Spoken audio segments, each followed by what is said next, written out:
A learner at school in the Northwest Province, and here in studio I'm now joined by Elijah Mhlanga, who's the national spokesperson for the Department of Basic Education. Thanks so much for joining us. Welcome to the program. Thanks, Peter. First of all, your reaction to, a shocking story for us, a child, school child, killing his teacher. Peter, we are hearing of it, we are reading about it, but think about those children who were in that classroom and that other teacher who was inside that classroom as well, who witnessed this thing happen, where someone is stabbed and they die in front of you with a knife still left on their chest. That's traumatic, something that will never leave their minds. It will be forever etched in their memories. How much do we know about what happened and perhaps possible motives? Both that situation there and this one in Gauteng, it indicates that it starts with the behavior when these learners are told to do the right thing. And this one in Gauteng, he came wearing a cap, which is not part of the school uniform, and then he brings a gun the next day to try exert his power on the teacher. In the Northwest, that learner had been cautioned against skipping a line when other children were going to receive their meals as part of our school nutrition program. So you can see that he was upset by what the teacher told him. He went home, slept over it, came back, and even came to school much later than normal. And the only thing that he came to do there was to attack that teacher, whom we found in the classroom and invigilating a test which was underway together with another teacher. So you can see that it's behavioral issues and young people refusing to subject themselves to the authority of their teachers. I suppose there were some signs earlier in the year. We believe that he had issues with drugs. Yes, we're told that on the 13th of March he was given a warning after he was found in possession of marijuana or dacha, and that to us is an indication that there was always something that needed to be done to assist the learner to get back on his good behavior. Because if you are already registered as having been an offender, it means that you need to be closely monitored. But whether that took place or not, it's something that we are yet to hear as time progresses. So what should have happened from that early warning there that this is a troubled child? He's 17, he's only in grade 10, so already that was a sign something was going on.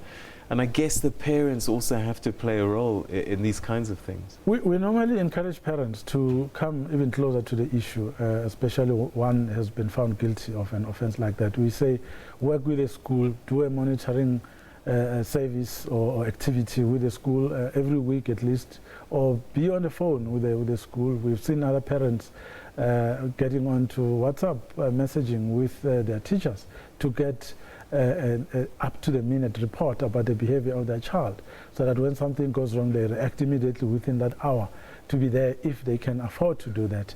But some sort of relationship or partnership should have taken place between the parents and the school, or between the guardians and the school, because clearly even this delay in his schooling years, which you have referred to, that a 17-year-old in grade 10 does show that there was something that needed to be done to assist him. How does a child get onto school premises with a gun, with a knife? Peter, it's a very difficult one, because we work with the police to conduct searches in schools. I was talking earlier today about a school in Mamelodi where 2 days ago police went and conducted searches unannounced, and they found dacha, they found other forms of drugs and weapons in possession of learners. That was done, but learners know that if you do it today, tomorrow you won't be there. So they bring these things. And the police do not have the capacity to be there every day. Anyway, practically it's not possible. But then again, in this case in the Northwest, the learner comes to school late in proper school uniform. Will you stop him? So it's one of those things that yesterday he was showing good behavior, and the days before was showing good behavior, and he walks in calmly, the security allows him in because they know him. But no one could anticipate or tell beforehand what that learner was going to do. And he walks into a classroom showing no sign of anger or instability. So in that case, it's very difficult to determine what course of action to take to prevent the tragedy that we saw yesterday. Well, each one of these events becomes a learning point, a learning moment. What have you learned as a department, and what steps are you going to take going forward?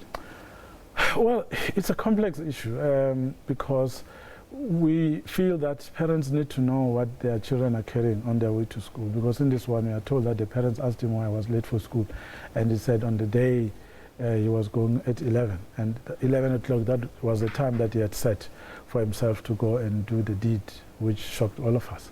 But it does show that working together has to happen between society. We believe that society needs to demonstrate to young people that we take violence in schools very seriously. We urge parents and indeed community leaders to organize meetings where there will be a single item on the agenda, the discipline of our learners in the school, and the young people must also be invited so that they can see that everyone is concerned about the things that are happening in our schools. Because now our teachers, they don't know whether they'll come back home. When leaving home in the morning, saying they're going to work. Someone sent me a picture from the Eastern Cape where a teacher was beaten up by learners after he advised them to go into the study room and focus on their work. I mean, what is it that you need to do now to help these young people that will not get you into trouble with them? I mean, really, there's something terribly wrong there. All right, you know it's going to come up. Somebody's going to say, it's because you've taken corporal punishment out of the schools. What do you say to them? We didn't do that. You know, I was saying to someone on our Twitter handle today that it's not us. It starts in the Constitution. I'm saying if you're a parent and you're a community and you feel that the laws that are in place are not supporting the wishes and hopes of society, stand up, make your voice heard, and write it in and let the authorities know what it is that you want for yourself. Because it's not just learners on teachers, it's learners among themselves. In the Northern Cape, 2 days ago, they were fighting, the learners. They stabbed each other. If you can see the images, shocking stuff. In KZN, you remember, 2 weeks ago, 2 learners stabbed each other and both died. It's happening. It's got nothing to do with corporal punishment. It's got to do with the mindset. We need to know what type of people we want to be and the future that we want for ourselves. Let's focus on the books and forget all these other things, because they not only derail our education but our lives as well. I mean, look at these 2 kids now. They were both appearing in courts in the past 24 hours and they are coming back to courts again. Chances are that they will not be able to proceed with their education. All right, Elijah Mhlanga, always a pleasure to talk to you. Thanks so much indeed for giving us an update. Thank you.